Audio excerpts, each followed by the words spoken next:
নমস্কাৰ অসমবাসী ৰাইজ।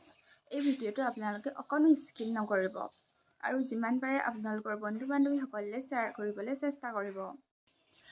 যোৱা ইংৰাজী ৩ এপ্ৰিল ২০২৪ তাৰিখে ৰাইডিঙীয়া ভাতৃ খণ্ডৰ শ্ৰী জয়ন্ত বৰা আৰু প্ৰণতি বৰাৰ একমাত্ৰ কণমানি সন্তান হিমাংক স্কুললৈ যায় আৰু স্কুল ছুটিৰ পাছত ঘৰমুৱা হোৱা হিমাংক দ্ৰুতবেগী বাইকৰ খুন্দাত গুৰুতৰভাৱে আঘাতপ্ৰাপ্ত হৈ বৰ্তমান গুৱাহাটী মেন কেয়াৰ হস্পিটেলৰ ICUত জীৱন মৃত্যুৰ সৈতে যুঁজি আছে। মগজুত পোৱা প্ৰচণ্ড আঘাতৰ ফলত ডাক্তৰে মগজুৰ অস্ত্ৰোপচাৰৰ বাবে পৰামৰ্শ আগবঢ়াইছে, যাৰ কাৰণে কণমানিটোৰ মাক দেউতাক বৰ্তমান তীব্ৰ আৰ্থিক সংকটৰ সন্মুখীন হৈছে।